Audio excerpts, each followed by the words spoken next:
Bienvenue dans ce bilan financier 2021, épisode numéro 2, puisque j'ai déjà fait un premier épisode sur tous mes revenus, et donc là vous regardez la vidéo pour toutes les dépenses de 2021.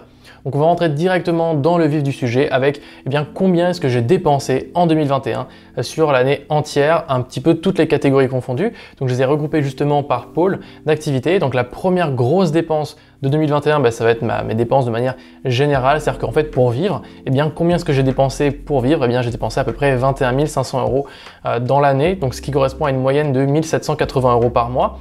Dans ces 1780 euros par mois, il y a une partie de taxes et d'imposition qui va être dedans, ainsi que d'autres éléments, comme par exemple des éléments de formation, etc., qui vont être inclus dedans. Donc en réalité, il m'aura été utile de dépenser entre 1400, un petit peu moins, entre 1300 et 1400 euros par mois à peu près, pour vraiment vivre, c'est-à-dire payer mon loyer, payer mes charges de manière générale, la nourriture, etc. Et donc quel outil est-ce que j'ai utilisé pour justement traquer ces dépenses-là d'un point de vue lifestyle? J'ai utilisé l'outil qui s'appelle Bankin. Donc avec l'application Bankin qui est gratuite, vous connectez vos comptes bancaires dessus et vous allez pouvoir, eux vont vous faire une catégorisation de vos différents revenus et vos différentes dépenses, donc à la fois les deux. Donc nous on va aller dans l'onglet dépenses. Donc c'est une application mobile et aussi une application web, et donc moi pour vous le montrer sur le site, je vais vous montrer la version web.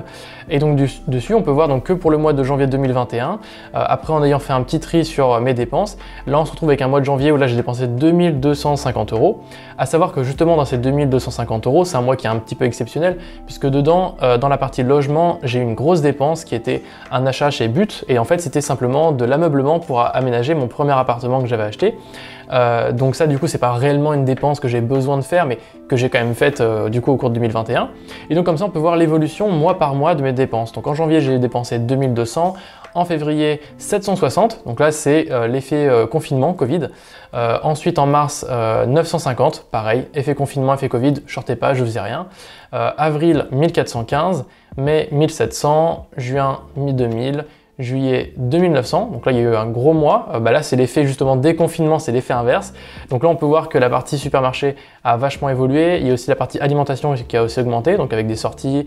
D'ailleurs le pôle sortie est monté à 360 euros sur le mois de juillet, alors que par exemple en avril, la partie loisirs et sorties était qu'à 13 euros. Donc évidemment il y a eu un effet déconfinement. Le mois de septembre 2300, le mois d'octobre 2300, le mois de novembre 1500, donc là je me suis un petit peu repris depuis le mois de novembre, décembre 1600, et donc là on a terminé les dépenses lifestyle on va dire de l'année 2021. Donc moi je vous invite vraiment à faire ce calcul là en connectant vos comptes et en faisant un petit peu vos comptes. Alors ça va pas vous prendre 25 ans puisque Bankin doit faire un gros travail déjà de catégorisation, et vous à vous de repasser dessus, à pointer vos transactions, et comme ça vous permet de savoir dans quelle catégorie vous dépensez le plus et de voir l'impact justement du Covid sur vos dépenses. Donc moi au total ça représente pour le moment 21 500 euros dans l'année. Ensuite, je vais avoir des dépenses professionnelles. Donc, ça va être le fait de dépenser de l'argent dans des logiciels, des produits informatiques, etc., du matériel notamment. Et donc, dans ces dépenses-là, comment est-ce que je vais venir les retrouver? En fait, dans l'outil Freebie qui me permet de faire ma comptabilité en tant que micro-entrepreneur, qui est pour moi clairement le meilleur outil pour gérer sa comptabilité, dessus, je vais pouvoir assigner une catégorie à mes entrées d'argent et à mes sorties d'argent. Et donc, dans mes sorties d'argent, par exemple, on peut voir que mois par mois, je vais avoir ces différentes sorties-là. Donc, par exemple, fourniture de bureau, là, j'ai dépensé 1700 euros, donc là, c'était pour un nouvel ordi carrément. Je vais avoir des virements internes, donc là, c'est la partie investissement. C'est quand j'investis, je les catégorise comme des virements internes. Des cotisations sociales, ça on va voir ça dans la partie imposition, services en ligne et frais bancaires, etc. Et donc bref, tout ça cumulé, ces frais bancaires, les fournitures de bureau, qu'est-ce que je vais avoir d'autre, les sous-traitances informatiques ou pas sous-traitance, pardon, mais les services en ligne, les services bancaires et tout ce qui va être service en fait. Donc ça représente à peu près 2300 euros sur l'année. Donc c'est un petit budget en plus. Ensuite dans la partie investissement, et donc là c'est hyper, c'est là mon plus gros pôle de dépenses carrément, ça va être mon pôle d'investissement. Alors comment est-ce que je fais pour gérer cette partie investissement? En fait moi je vis entre guillemets sur mon revenu d'alternance, donc c'est-à-dire que j'ai un salaire d'alternant et du coup je vis sur ce revenu là, et tout ce qui va concerner ma micro-entreprise, tout l'argent de la micro-entreprise, en fait cet argent il est soit utilisé pour faire des dépenses professionnelles, donc on l'a vu ça représente 2300 euros par an, donc ce qui n'est pas énorme, et tout le reste, ou en tout cas 70-80% du reste, je l'investis. C'est-à-dire que je vais l'investir dans un courtier qui s'appelle Interactive Broker, dans un compte titre. Là, en 2021, j'ai investi 33 200 euros tout au long de l'année. Ensuite, j'ai investi 4 800 euros dans mon PEA, 700 euros sur mon assurance vie et en crypto à peu près 1500 euros. J'ai pas retrouvé exactement toutes les transactions, mais ça représente à peu près 1500 euros. Donc j'ai investi au total pas loin de 40 000 euros sur l'année 2021. Et donc, ce que j'ai fait aussi pour avoir une bonne visualisation de cette partie, on va dire trésorerie en tant que micro-entrepreneur, ce que je faisais pas trop avant et que maintenant je commence à faire, comment dire, de manière un peu plus assidue, parce qu'en fait, on va avoir des paiements de cotisation, d'imposition qui vont arriver quelques mois plus tard. Et donc en fait, pour gérer sa trésorerie, c'est bien d'avoir une sorte de prévisionnel et de savoir dans quelques mois combien est-ce que j'aurai, combien est-ce que je suis censé avoir sur mon compte. Donc ce que j'ai fait, c'est que j'ai fait un prévisionnel de dépenses. Donc c'est hyper simple. En fait, j'ai listé donc toutes mes dépenses qui vont être fixes ou par abonnement à l'année, et donc ça va me donner une certaine liste d'éléments. Et donc là pour 2022, donc pour cette année qui va arriver, je prévois de dépenser à peu près 2300 euros, donc à peu près le même montant que cette année en dépenses professionnelles. Donc dans ces dépenses pro, enfin après ces dépenses pro, je vais avoir les cotisations générées par mon futur chiffre d'affaires. Donc là, l'estimation que j'en ai fait, c'est que je vais payer l'année prochaine, en 2022, enfin en tout cas cette année, je suis censé payer à peu près 6 000 euros de cotisations. Donc j'espère que j'en paierai plus, comme ça voudra dire que j'ai gagné plus d'argent. Je vais payer, en tout cas je vais rétribuer 5 800 euros de TVA.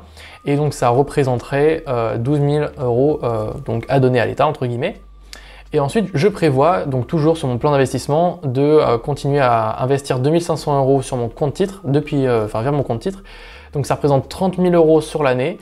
Pareil pour mon PEA, je continue de l'abonder de 400 euros par mois, donc ce qui représente 4 800, un total de 34 800. Et donc ça me donne un total de dépenses de la micro-entreprise prévue pour 2022 de à peu près 50 000 euros. Donc c'est pour ça qu'il faut absolument faire du chiffre d'affaires, parce que si mon chiffre d'affaires de l'année 2022 ne couvre pas ces 55 000 euros, ça voudra dire que je vais devoir moins investir sur mon compte titre, moins investir sur mon PEA, et donc je ne vais pas respecter mon plan d'investissement. Donc l'idée, c'est de faire suffisamment de chiffre d'affaires pour répondre à ces objectifs-là. Donc ça, c'était la partie dépenses personnelles, dépenses on va dire professionnelles, donc mes dépenses de matériel, etc., mes investissements. Et enfin, la dernière source de dépenses, eh bien, c'est les impôts, c'est les taxes. Donc combien est-ce que j'ai payé de taxes et d'impositions? On l'a vu juste avant, l'année 2021 donc m'a fait payer à peu près 12 000 euros de cotisations sociales. C'est sur mes revenus de micro-entreprise, c'est ce que je paye à l'État, c'est mes cotisations sociales.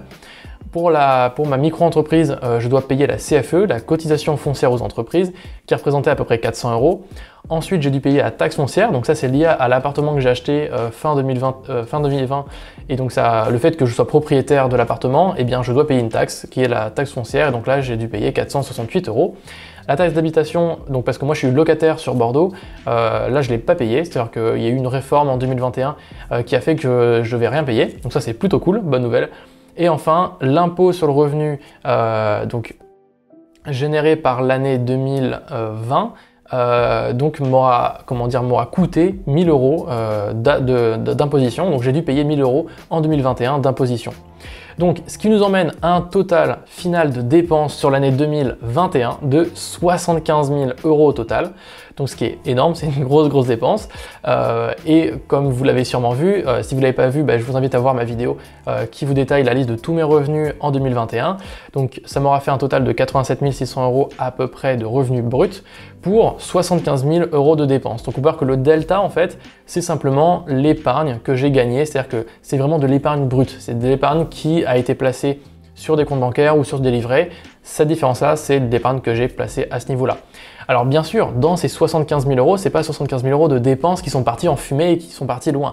Non, justement, et c'est tout l'intérêt, puisque dans ces 75 000 euros, il y a 40 000 euros qui a été converti, c'est-à-dire qu'en fait, c'est 40 000 euros que j'aurais pu garder sur un compte en banque, mais que j'ai décidé d'investir. Et donc ces 40 000 euros, comme on l'a vu, je les ai investis sur un compte titre et sur un PEA.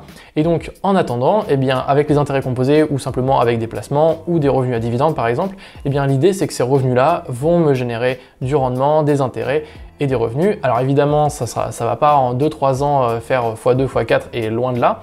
Ça représente actuellement et pendant encore pour quelques années une source de dépenses plutôt qu'une source de revenus.